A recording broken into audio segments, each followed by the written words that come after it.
So welcome. This is Whiteboard with Jing. It is supposed to be a show with whiteboards and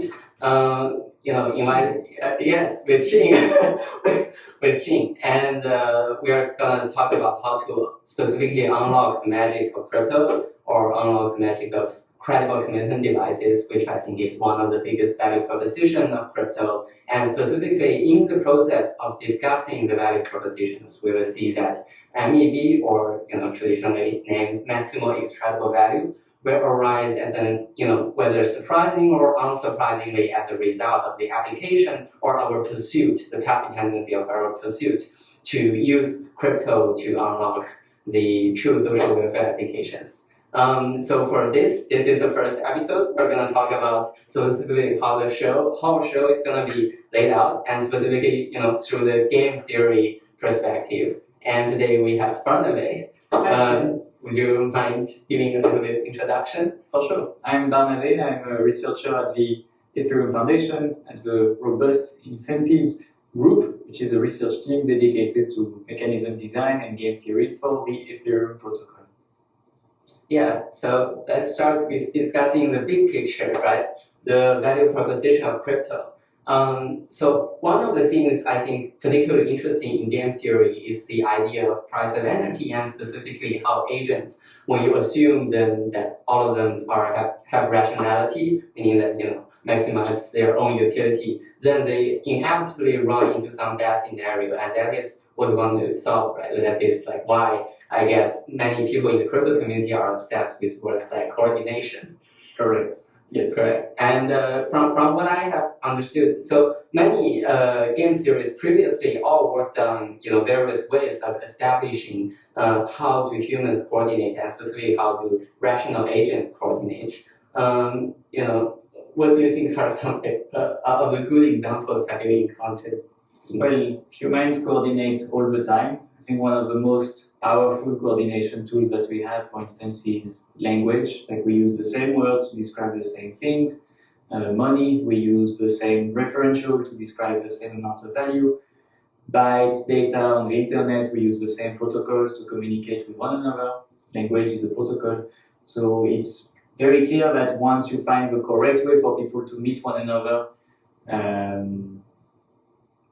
there's huge social value generated. Yes. Yeah, I can see that language is like allowing humans in the past to coordinate with humans in the future, and we don't have time traveling machines. But even in the absence of time traveling machines, we devise this device called language. And then money is another great example. So I have this theory called about so crypto has the biggest value proposition being a credible commitment device. So if we look at all those previously mentioned credible, or commitment devices, we see that human beings move from barter, which is like, okay, so here you have A and you have B, and then they want to trade something, right? If we think about the most general case, two people have some preferences, you want people to find a way to satisfy your preferences. Okay, so they come together into a location, let's say, Central Park. Yeah, Central Park. Denoted by alpha. Yeah, because it's central. But okay, so they come here and then they barter, right? I give you something at the spot, and we both can physically extort each other. Oh, if you don't give me this thing after I give it to you, I'll punch you in the face or something like that. So this is how we did previous to money. With money, then I think money primarily has two sides. So the first one is like we want people to coordinate, and we know that in a repeated game, people coordinate much more, right? So then money is a way to market-make welfare in the repeated game setting. I'm willing to give up so for example, A, I'm willing to give up something. For example, some this box, I give up this box, but in return, I do not require you to give me like a box prime in return. At the spot, I just want some money, and then this money, what's the money sign? Okay, yeah, and then I get some money, and then this money is supposed to, in my future expanded repeated games, allow me to gain more welfare, allow me to gain an advantage at barter.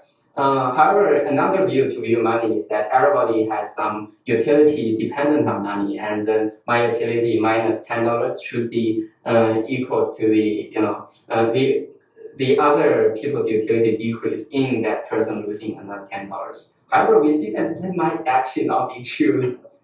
What's your perspective On money? Yeah.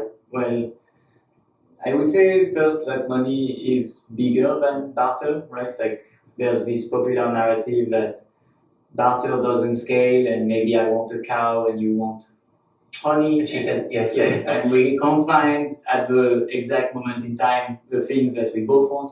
And so there's this popular narrative that money comes because now you can solve this coincidence of wants. Actually, people have found out that money comes up much more naturally in the system of credit, for instance. You're trying to give a debt or like an IOU to someone, and you denominate that in some kind of unit of account. So I can give you a cow today, and you give me the money today, and we can have some sort of record that we both enter into this debt transaction. Yes. However, I think that we need to kind of make a difference over there, right? Because money is like a one-dimensional scalar that's like not even real, some kind of real number. But what you have been talking about is like a record. So that's kind of a memory, right? So yeah, a much richer form of expression, like we see in credit cards. Correct. Right? Even you don't have any money, so that transaction, that increase in social welfare shouldn't have happened. But then there's a market maker, and that market maker is some kind of like credit system. Yes. Yes. And once a third party wants to get involved, and once I say, well, I have this IOU from Xi, is that worth anything to you? We need these kinds of debt to be fungible because that's how we scale the system. And so then we are trying to move from NFTs or soul-bound credit tokens to something that's fungible and that eventually looks like money. So money is really an emergent property of that intermesh of debts that one have with another. I would call like multi-dimensional money. Yes, right. And then I would say like smart contracts, or here we're getting finally into the value of crypto, right? So what is even better than those like records, credits, and multi-dimensional money? You have the previous thing you have, money, but with enforcements, right? So the technology of enforcement allows you to, for example, like so previously without enforcements, people have to calculate the risk and then account the risk into the pricing, and then this reduces some kind of systematic risk or decrease in utility. However, with crypto, we can actually avoid that. Yeah. So there's always a risk that you don't pay me back, in which case the third party who got the debt that I got from you is completely screwed. So if there is this enforcement system which exists somewhere in the metaverse, it's much easier for everyone to enter into these coordination games. Definitely. And also, since you are mentioning debt, we know that most of the financial crisis coming from the past or derives from those kind of over-leveraged financial products, or like both fungible and tradable, right? So like you require those two things about your credible commitment device holdings position.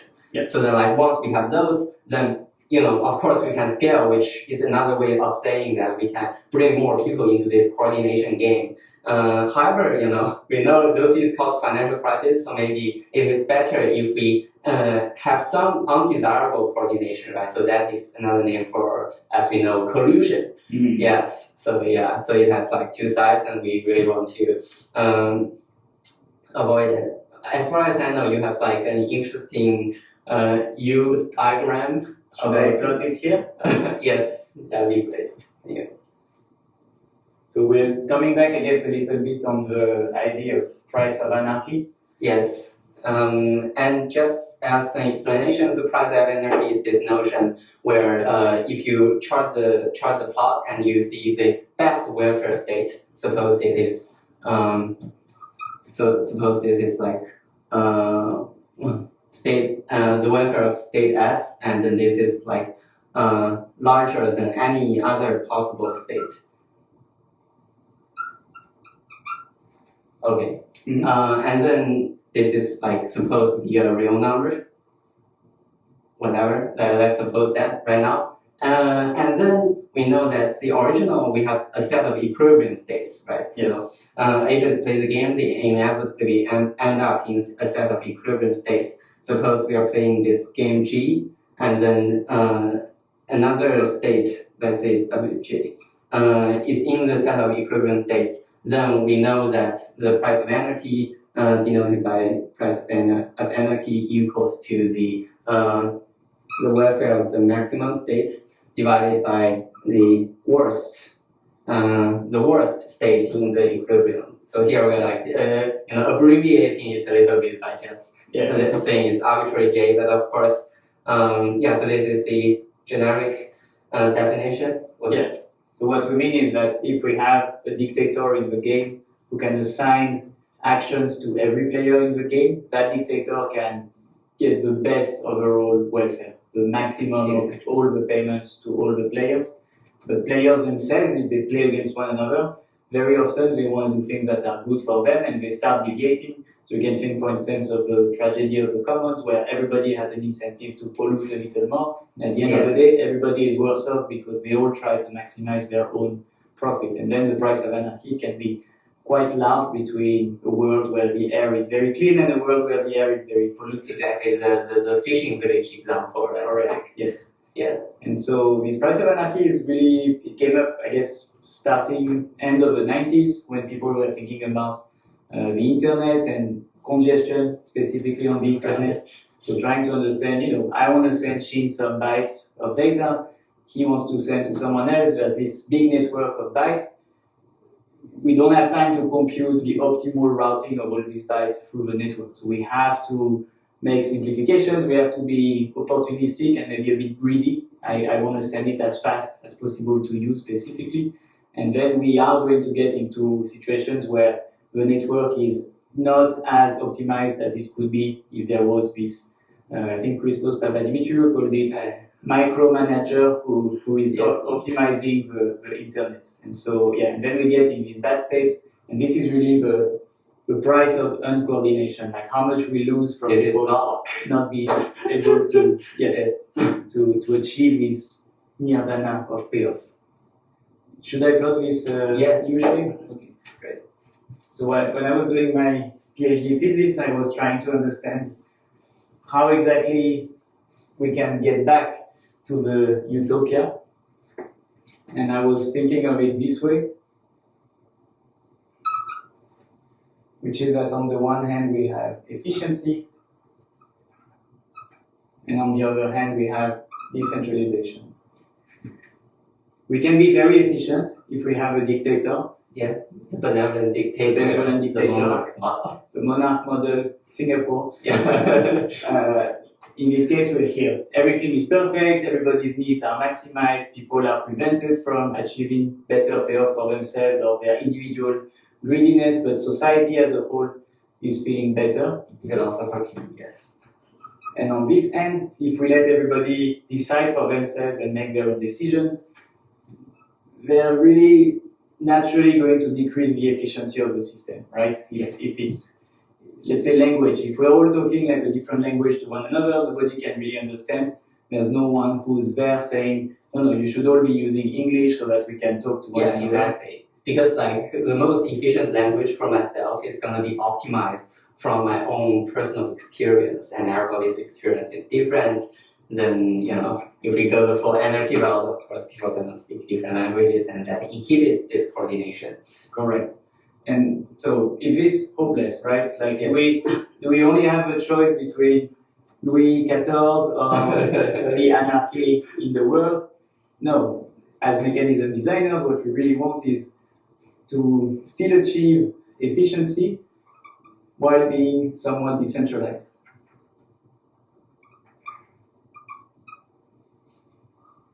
So we want to move in that direction instead.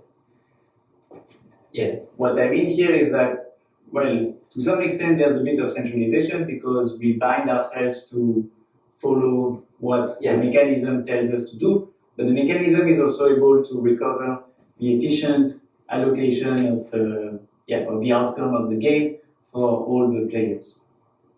Yeah, so and this graph kind of reminds me like efficiency as defined by the total welfare achievable, which is, in a utilitarian model would be the summation of everybody's utilities. And the decentralization, I think, is kind of another way of saying credibility of the mechanism, right? So if we think about it, what decentralization or these things mean is that why we don't want monarchy is not because if the monarchy is benevolent, that's kind of better than if the monarch can do whatever he wants, he or she wants, and that it is not restricted by constitution or a set of mechanisms. Yeah, so it feels like there is some fundamental uncertainty that human beings are not possible to gauge in reality, right? Yes. You don't know if in the future that the king is gonna turn bad or something, right? These things are simply unpredictable, and because of this inability to predict fundamental uncertainty, we try to embed this worry into our mechanism, which is that we model the fundamental uncertainty as a form of strategic uncertainty, right? We say that, we know that the monarch, let's take the worst possible case. We assume that the monarch or the dictator is rational, and it can have a well-defined strategy space, and then within in this strategy space, he can choose whatever strategy he wants, denoted by his own rationality, and then this transforms the fundamental uncertainty, which is like the whole model of the world we don't even know how to model, into a nice clean game that we can even start to reason about. I think that is kind of like the power of blockchain. Right? Blockchain is about credibility and programmability. Yes, and in this Price of Anarchy framework, we never really consider the incentives of the monarch. We just assume that there is this benevolent dictator who's not going to mess up the players.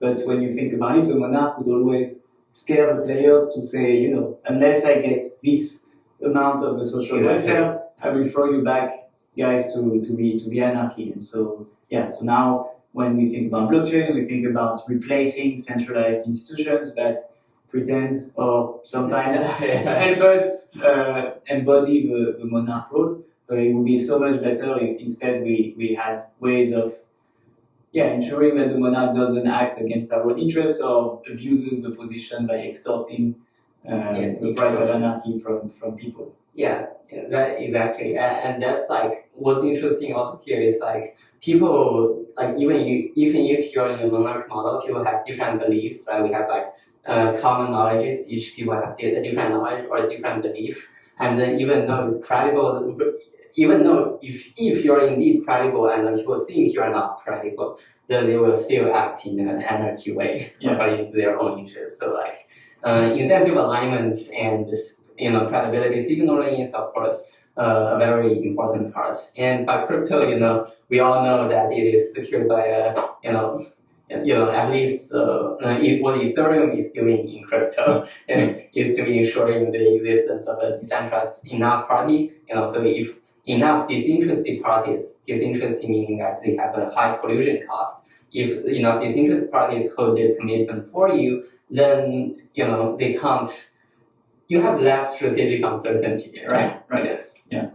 And something else maybe that needs to be said is very often to achieve this optimal outcome with the mechanisms, the players have to do payments to one another. And in particular, they have to do payments to the mechanism, which then decides to allocate things properly. And so having the ability to believe in the mechanism and to this credibility of the commitment of the mechanism also maybe allows you to ensure that these payments to the mechanism, they can be further redistributed or they can be used in socially beneficial ways. Yeah, the public goods funding route. Public goods is good. Yes. Definitely, yeah. So then we know we want to encode this mechanism, and what are some of the examples in crypto that we have actually enable this to happen. We've talked about how this is the biggest value proposition. What happens in the example? Does Bitcoin, do you think, having people pre-commit to a schedule of releasing tokens or releasing? Yeah, I think the ability to commit to some kind of emission schedule either schedule or admission process, because Ethereum doesn't really have a schedule, but we know that it has a function that we take as an input the economic activity of the chain and output the issuance and the burn of the currency. I think this is very powerful because it means that everybody has variance tied to this, and it provides some sort of meeting point for people to make their decision based on that mechanism. So at least you fix one part of the mechanism, and that lets people be more free to do what they want with their and it actions. is common knowledge that And it is common knowledge. Yes, it is common knowledge that Bitcoin's schedule is, has a much higher credibility than the traditional system that we use. Yes. Okay, so Bitcoin and Ethereum and all kinds of tokens. I think another example might be that we see that people have attention, right? Your attention is a resource. We see that happens in modern day, Facebook, Twitter, TikTok, that the big corporations have your resource, which is your attention. So your attention generated some revenue, and maybe you don't want this revenue to be easily generated. But then you can only choose to, I allow you to use my data, or I don't allow you to use my data. So it's like a binary situation that we exactly see here, right? You have a monarch or you have an anarchy situation. Mm-hmm. You don't have a credible general commitment that people can do. Thus, this is also something I think is interesting for crypto to explore more. Mm-hmm. With other examples such as privacy, right? Like privacy apps is, as we talked about, kind of an over approximation in our seeking of credibility versus efficiency. I think, for example, Monreal or those coins are a credible commitment such that we know the action space, the fundamental uncertainty or the strategic uncertainty of the monarch is reduced. Yes. Yeah. Yeah, these are all great examples. I don't have more to provide. It's very exhausting. Great. So let's go into the theory land, right? Let's do it. Let's do the real. This is gonna get more mathematical. Let's talk about the simplest example for prisoner's dilemma. I hope I will go for it. Yes, yeah. I hope everybody has heard about it. Okay, so imagine two prisoners, Alice and Bob. Okay, so Alice and Bob, they were caught by the police, and then they can either both remain silent or they can, tell be a rat the other person out. Yes, tell on one another. Yeah. So suppose this is a payoff matrix of the original prisoner's dilemma. Here is being silent, and this is being rat betrayed. Oh, the rat betrayed. Okay. So we know that if they both betray, then the payoff is gonna be the original payoff, right? When they each gonna get sentenced or whatever, punished based on the behavior. And if they both be silent, then the police doesn't know they actually committed anything. So let's suppose it's 2-2.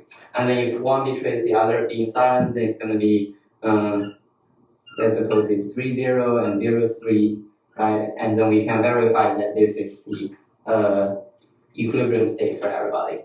Yeah, because if Alice decides to be silent instead of betraying, well, she gets 0. And same if Bob decides to be silent instead of betraying, Bob gets 0. And so that's the equilibrium. Yes. Okay. So then, knowing that this is the worst outcome possible with the social welfare of 2 dot, let's say it's like 2. Okay, so then how can we improve it? Suppose now we have this amazing piece of technology, crypto. Let's draw it as a box. Suppose that before the two prisoners go to prison, they actually signal to each other. They knowing that there exists this this box, and that they can commit to their actions in the future. Then it is possible for Alice to say, if Bob if Bob commits to being silent and then I commit to being silent. And if Bob commits to be betrayed, or any otherwise, or does not commit at all, then I commit to betray, right? So you can kind of see that we can write this as a smart contract. Yeah. So if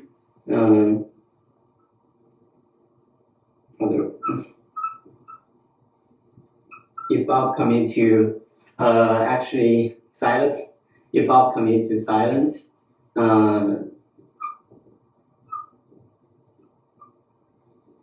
then I commit to silent. Okay, so this should be an else.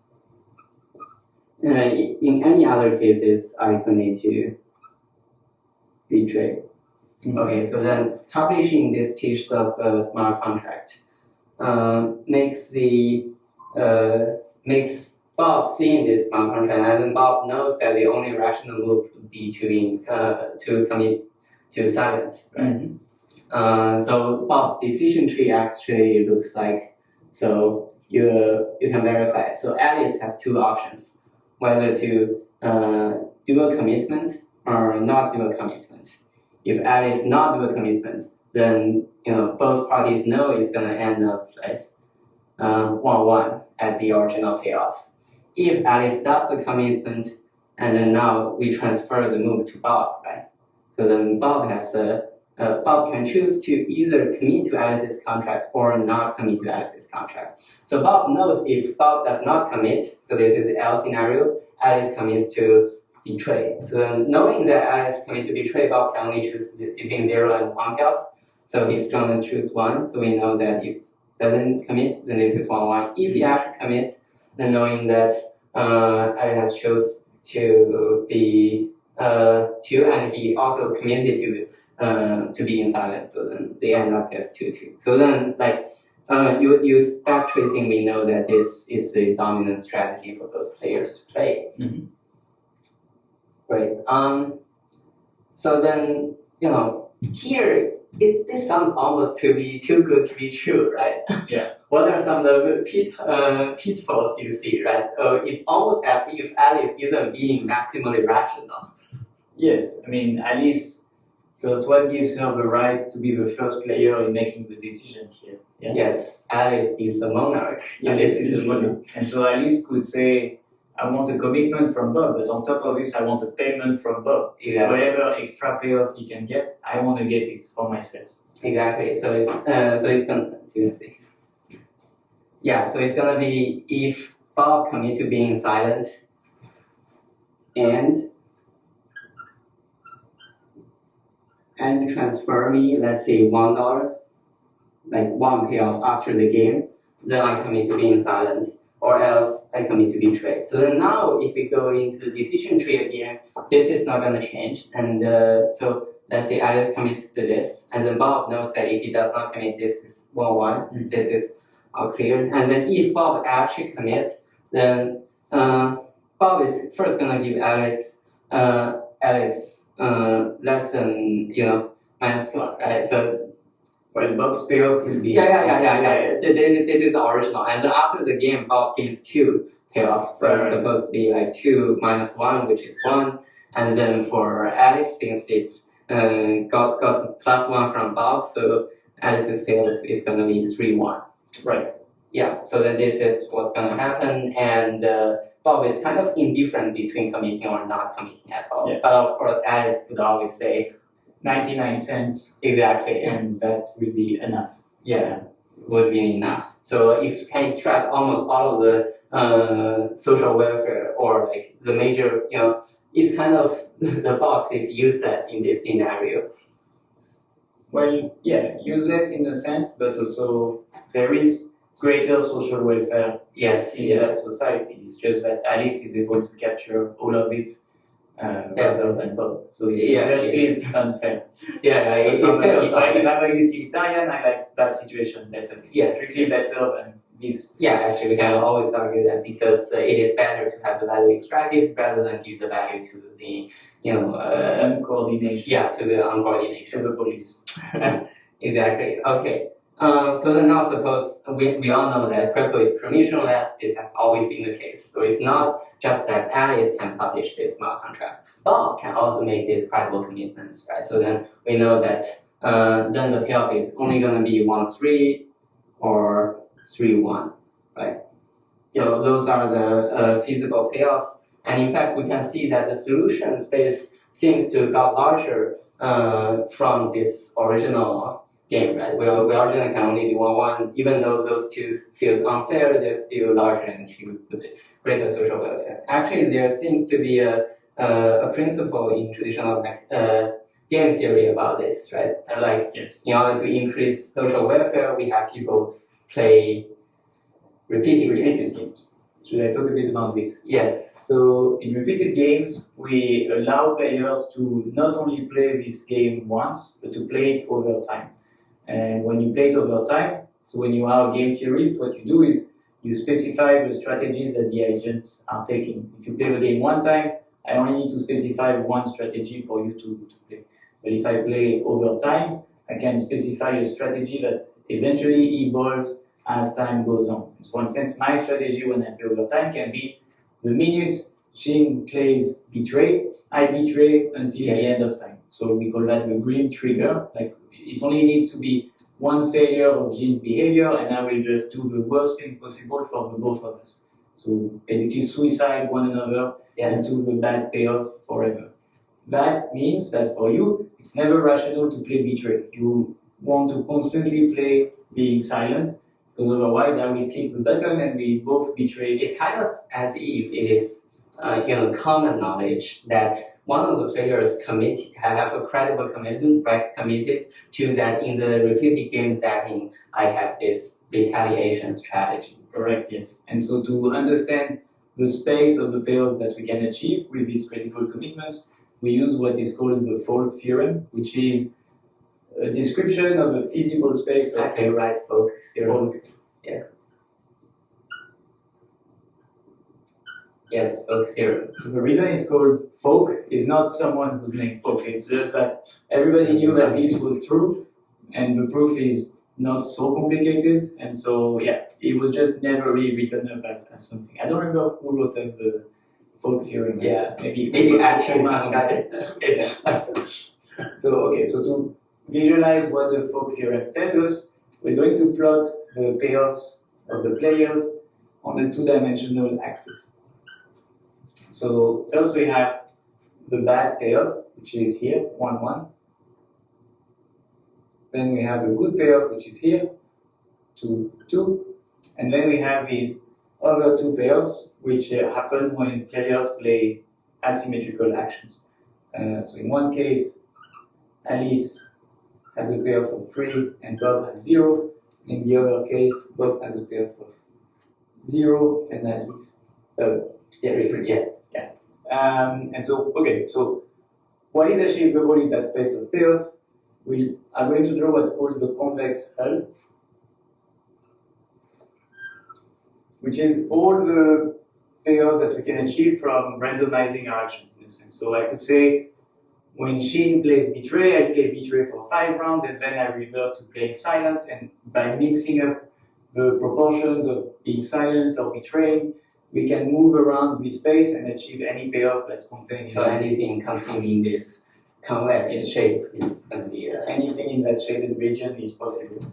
But there is something that we call individual rationality, which is that we can always do one, right? We can always betray, we can always be bad to someone, and so one is what we call our individually rational payoff.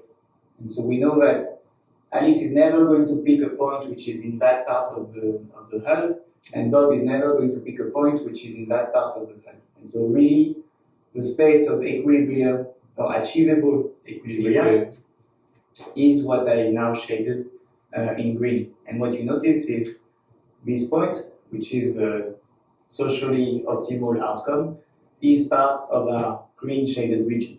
And so all of these payoffs here, we form what we call the Pareto frontier, which is that anytime we move on this frontier, one of the players gets hurt. Maybe another player gets a bit extra payoff, but one of the players gets hurt. And it's true from linear programming that the maximum social welfare is achieved at one of the corners of the hub, which is that corner 2, 2. Yeah, here. It will make sense. And we can see that we actually achieve a much larger region of chaos, which is strictly better. So in the one-shot game, we are prisoners of the dilemma.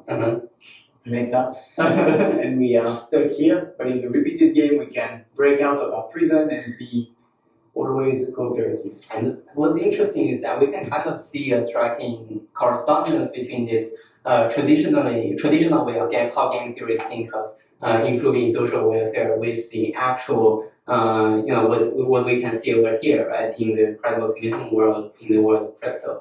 By the ability of having agents to do, those credible commitments, we've extended from this one-on-one payoff to actually, different points of the hall, which is, I guess, here and here.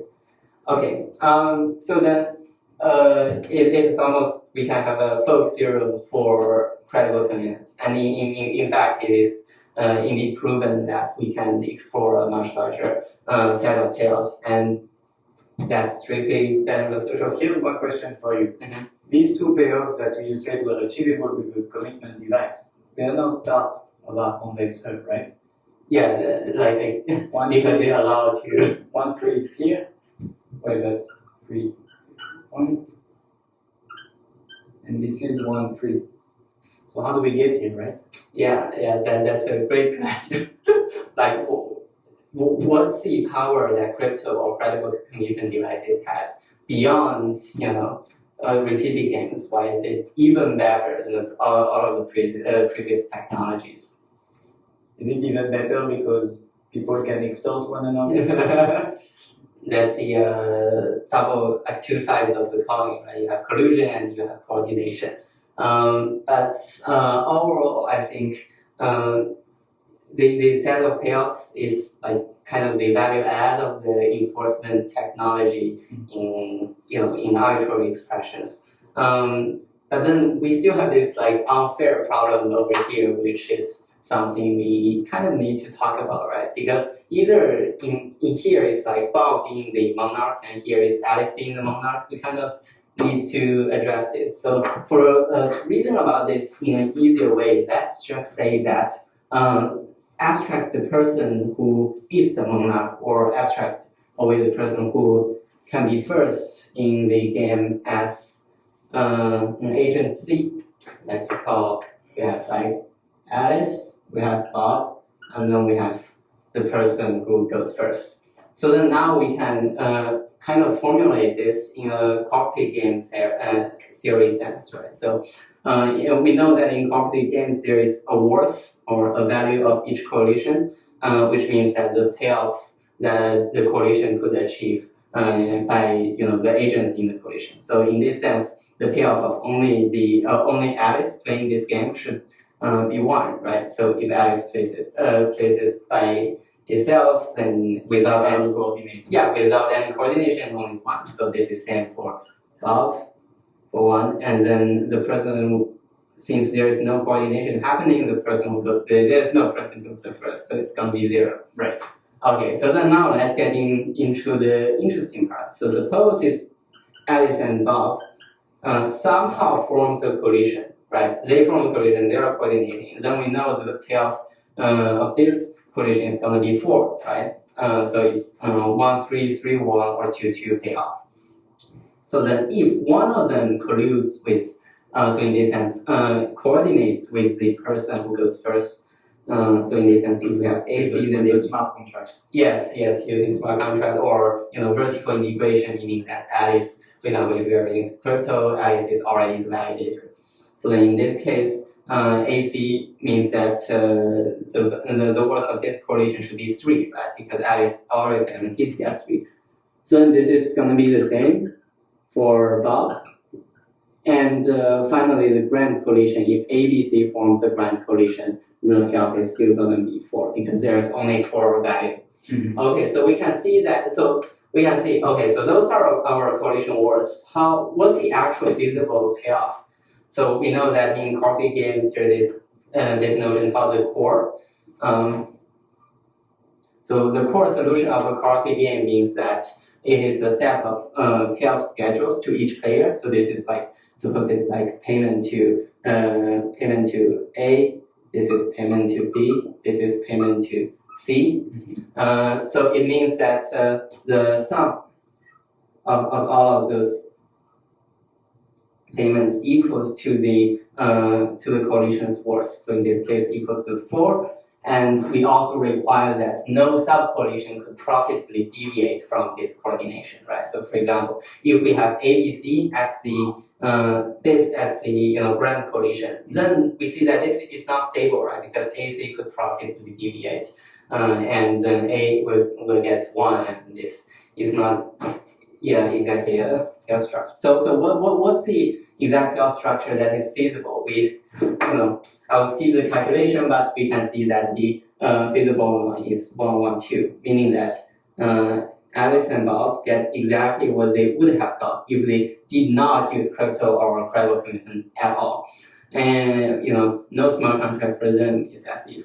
And then for C, as the abstracted coordinator or Monnot or validator in this case gets a payoff of 2. And this is not desirable, even less desirable before, right? Can you give an example with front running or arbitrage? Definitely. So what's interesting is that this is a theoretical result, right? We started only using those prisoner's dilemma and the formulation of karaoke game theory, and we see this is the only feasible payoff. And in reality, this is kind of core manifests itself, right? The theoretical result unsurprisingly manifests itself. So in reality, when we have a front-running situation, which is that Alice proposes a payoff schedule of 3, 1, right? So Alice and Bob are both searchers. Right? Yes. So Alice gets a payoff of 3, Bob gets a payoff of 1, and then this is what happens if Bob commits being silent, and then Alice will commit to being silent. If else, then Alice commits to betray, right? So this is what we originally talked about. But then we know that the commitment is credible only if it is landed on chain, right? The smart contract have to be published. Your bundle have to be published. Yes. Okay. So then we also know that they can correlate with C. So in reality, what we see this unfolds as 1, 1. Yeah. So we're both searcher. We're both trying to land the same bundle. And what we know now from practice of blockchains is that the only way for the bundle to be landed is we have to give away our whole payment to the block producer or to see the coordinator. If there is a common value scenario, yes. So in this sense, since the game structure is common knowledge, then it's guaranteed that there's common value that everybody wants, and then we end up so in reality, this kind of manifests itself in the sense of a coin-based stock transfer payments, right? Mm-hmm. As most of bundle relay services do. Yes. Okay, so we kind of see we previously talked about the price of anarchy example. So price of anarchy equals to the best welfare state, which is 4, minus the equivalent welfare state, right? So 2. So we know that price of anarchy equals 2. And in the collusion example, we see surprisingly we have a payoff of 1, 1, 2. So then what the coordinator gets is also equals 2. So does this mean that price of anarchy is always gonna be internalized by the coordinator? Right? So I think this is one interesting question. And in fact, we can indeed generalize this into unplayer scenario and then prove that, which I think is particularly interesting. And do you want? What about block space futures? I think that would be taking a hard left. Taking a hard left. Because I think thinking about how validators in different slots coordinate is an interesting problem, right? We know that we have these credible commitments, and then in reality we see that we have different players, and suppose there are 4 players and in different slots. Okay. So we're in a model where there's a bounded set of validators, and they're sampled, and for each slot, there's one person who is chosen to produce the block for that specific slot. Exactly. Okay, so we can abstract this as 4 players, and they all play again. And then now let's suppose there's some payoff that they can extract, such that the worth of the collision is gonna equals to the size of the collision squared. So the more person are in the collision, the more payoff that they can collectively extract. Yeah. Yeah. The sum is greater than yeah. The whole is greater than the sum. Yeah. So this is like the super modularity. Yeah. Yeah. So like the worth of AB is larger or equal to the worth of A plus the worth of B, right? Yeah. Okay. So so suppose all those players they coordinate using credible commitment devices, using permissionless credible commitment device. Then what is the equivalent payoff? That's a good question. What is it? What is it? 16? Oh, so we know that the worth of the grand collision is 16, but we also know we have this Price of Anarchy situation, right? They can front each other to publish smart contracts. So I think a good way to a good thought experience to go through is suppose you're player 1, then you can publish a smart contract saying, oh, if because we know the maximum payoff those 3 players can get is 9, right? So yeah. Okay, so it seems that the lower bound of the tax, the coordinated tax, should at least be 16 minus 9, right? Mm-hmm. Okay, so this is like how much? This is 7. Okay, so this is at least. But then we also know that it is also common knowledge, meaning that 1 knows it, 2 knows it, 3 knows, 4 knows it, that if 2, 3, 4 themselves try to form a collision and extract this 9 payoff, mm-hmm. then they're also going to run into a smaller situation of the prisoner's dilemma, the original 4-player case, right? Yeah. So in doing those, 2 can publish a smart contract and then extract 9 minus 4 equals 5. Okay, so 2 can publish and then say, oh, I want 5, and then those 2 players will enter an even smaller situation. So we know there's a recursive case here, which we can model nicely. We say that it is dominant strategy for every dominant, meaning like it is better for your utility to in any situation. And it is dominant strategy for every player to publish a smart contract or credible commitment saying that, oh, if all the other players commit to cooperate with me, achieve the maximum welfare state. So in this sense, we say that it is the welfare. Suppose there are 2 collisions, right? So collision A and collision B start from simple. So the welfare of AB, this collision, this is the maximum social welfare state minus the welfare of B. So suppose the worst that collision A can do to collision B is by quitting the grand collision. So then this is this is the total payoff. This is what you would have got if I extort you. This is what A can demand of B. Yeah. For the benefit of having A in your coalition. Exactly. So this is original. But then, like, suppose that they are extorting, so they also need to they also need to subtract their own original payoff, right? So this is like the pure gain from extortion. However, we can see kind of here is the situation, right? This does not consider the common knowledge of the use of permissionless credible commitment devices. Mm-hmm. So what this means, this whole Price of Anarchy coordinated attacks situation is that there is some externality to collisions formation, right? So I think this is something not captured at all in traditional probably game theory and something we see now because we have this piece of technology called crypto. So then, what you're really getting, you can actually explore the externality of the formation of the collision B, right? So it's like, suppose this is your collision, the extortion profits of collision A extorting collision B. So then, you can use also an example with these players, maybe. Let's say A is 1, 2, and B is 3, 4. Yeah, so this is 1, 2, this is 3, 4. So then 1, 2 can collectively achieve 4 if we assume there's no externality. For 3, 4 can achieve 4 without externality, but in reality there is some externality. And 3, 4, you can see this is same as the prisoner's dilemma situation, right? 3, 4 have externality of so here we have like kappa, which we use to denote the payoff. So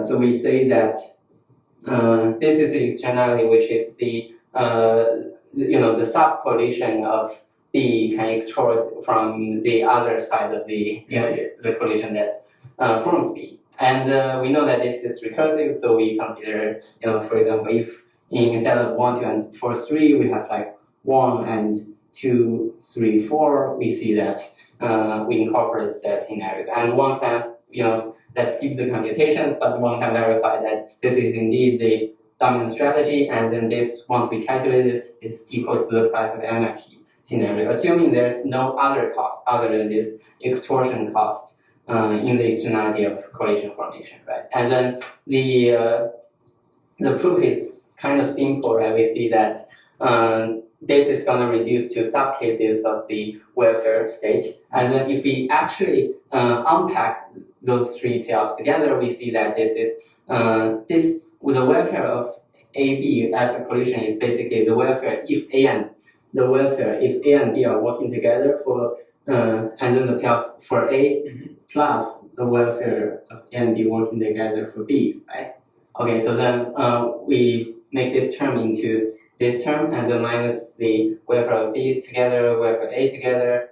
So this is supposed to be B only working together, A only working together. Well, then we see this term equals to the summation of the externality that A is causing to B and B is causing to A. And since in this situation the payoff function is supramodular, we know that each agent has a positive externality to each other in Hall coordination. Right? There is some welfare to be gained. So then we see that this recursive situation forms into subcases. So then we know that in the end, the grand collisions kappa, the extortion payoff, is going to be equals to the price of anarchy. It's the summation of all of the agents' externality to each other.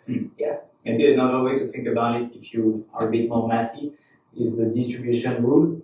When you don't have interaction between the terms, it looks a bit like the sum of everything minus the sum of the partial terms, and that's it, right? So if you have sets which are not intersecting, that works. But which is the case. If you have intersections, or if you have positive externalities, or if you have supermodularity from people being in other one's collision, then these externalities, they won't be 0. And you have to account for this term, otherwise you're double counting in a sense, right? Yeah, that's a classic mathematical example, yes. So we can see that in the general case, this kappa equals price of anarchy. What's more interesting is that in reality, we don't really see people paying all of their tax to the coordinator, right? It is not the case that in any scenario they pays the tax to the coordinator. So what is it in our game? The price of anarchy. Oh, in this game? Yes. Okay, so the price of anarchy would be if everybody will pay for themselves, and 1, 2, 3, 4 all pay for themselves, so we know the value of 1 equals 1 is similar to for others, so the summation, the total welfare is going to be equals to 4, right? And then the best possible welfare state is going to be 16. So it's like 4 minus 16, which is means that the maximum that anybody is going to extract is 12. Yeah. So every time they're in a coalition, they want to publish a smart contract that says they extort the rest of the coalition, and then they extract this extra benefit they get from the coalition. But since everybody is doing that, the only stable thing is that there's no block producer here. So we're in a setting where these are the block producers. So who's above the block producers? Yeah. It's the protocol itself, right? So, So the protocol is able to sell these block space futures. You should expect the protocol to get a payoff of 12 from say the block space and the block space future seller is able to extract this money. Correct. Or it's supposed that if they actually publish the collusion and coordination smart contracts in their own slot, right? Because so the example you were using is that suppose In protocol blocks. In protocol. So suppose that they all live on mechanism M. So this is a credible commitment device platform, and then there's like M prime, another one. So M prime is gonna to extract that much, but then like they have no all of the people on M has no incentive to use M prime because they're already the validators. They can self-publish. So if that's actually the case, then the payoff is gonna be something a bit different, right? It's gonna be one publishes a smart contract knowing that it can manipulate its own ordering. So then one is able to extort 16 minus 9, and then for validator 2, it can extort 9 minus 4, right? And then we recurse. So the final payoff schedule is going to be 7, 5, 3, 1, right? And then we can check these sums to the next payoff.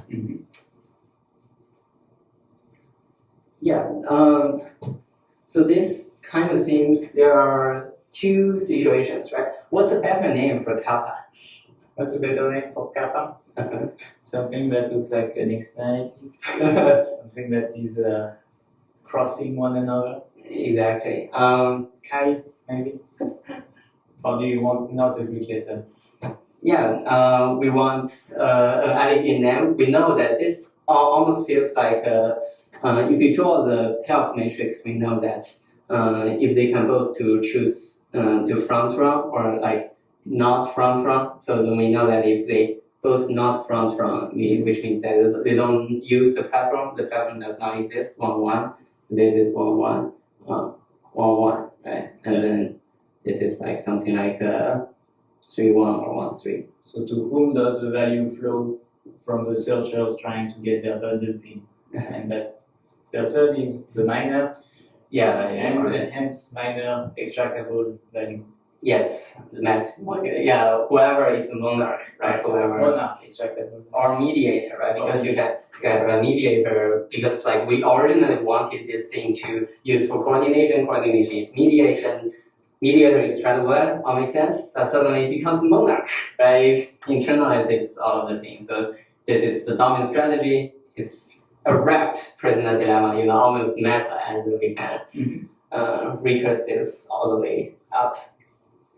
So we see that this is one form of MEV that erodes the fundamental value of crypto. We are unable to unlock any of its potential, which is sad. So what can we do? What can we do? So this means that so first we know that MEV at least equals to the price of anarchy situation. So this is only even if we only consider every agent is rational and they all use the permissionless coordination device.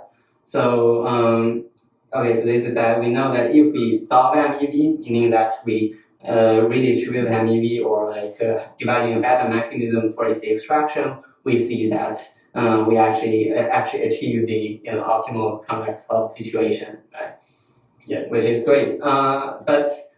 So later in this series, we will talk about that much more, and together with its real-world applications on how to solve this, and some real-world complications, right? We see that it is not necessarily the case that this is only used for coordination, and there's no actual externality aside from the MEV externality to collisions forming. Maybe you devise a bad mechanism, so in that sense you have like a bad mechanism M prime, but this M is really what you want, so all of the agents are using M prime to approximate M, so then there is some extra price of anarchy over here, right?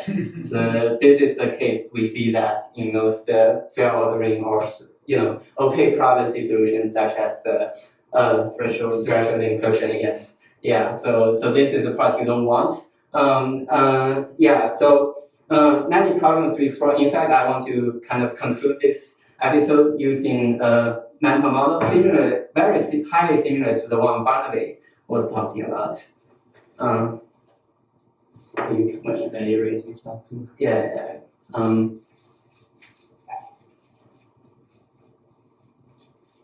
So you have the two axes, efficiency and credibility, right? So you come closer.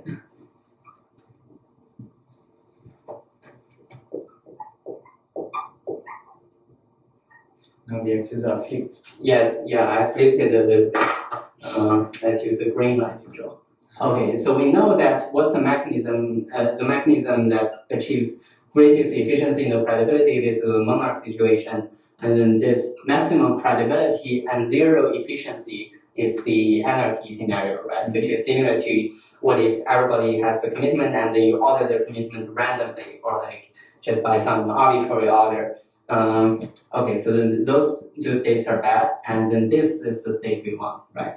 A state with maximum credibility and then also maximum efficiency. Mm-hmm. So now with the formulation of MEV and quantitative game theory, we see that we can kind of actually, give a quantitative model to the graph that you were using, right? So we see that we can define credibility as the amount of MEV that the coordinator could extort, right? We see that this equals to the kappa, the extortion amount by the coordinator to the rest of the collision. Let's say the grand collision is P, so it's like all other players. Yes, exactly. So then we say that, oh, this is how we quantify credibility, and the efficiency is, of course, the summation of the utility, right? Okay, so then we say that we also know that kappa maximally could equals to the efficiency, right? Yes. Yeah, if I am a seller of block space, I'm a controller of whatever blockchain, and I say from this block onward, I do not accept any transactions. So then, everybody has zero payoff, you can maximally extort the social welfare. So we see that this line represents the social welfare minus kappa, minus the MEV, right? So we know that this space is the space of feasible mechanisms. Yeah. Okay. So today we are kind of, if we have maximum public mempool and then people playing repeated games, people have at least some credibility. So we might, stay somewhere, some point like this, right? And then this is where we want to move forward. And specifically, you can use many technologies. For example, if you add opaque privacy, you're gonna, if you overshoot, you're gonna go here. This is what many of the existing solutions in the space we're looking at, which is suboptimal, right? Closer to there. So then, for example, you add expressivity, you allow agents to express strategies about strategies and onwards. Then you move up efficiency, you move to here, and then maybe through expression of efficiency, for example, in the credit card example, we see that the technology of people able to record information in a whatever database allows us to use credit rather than money, right? So then that's an example of the increase in efficiency actually leads to an increase of credibility, right? So then there also exist technologies that allows you to do this. So then what we need to do is find the shortest path, the composition of vectors that allows us to go here. Little by little. Little by little. We always move in that direction, and we have to go somewhere. Yes. Like sometimes the obvious, like the path is not obvious. Maybe there is this. Yeah. Great. Very nice. Is this the end of our episode? Yes, this is the end. Let's do a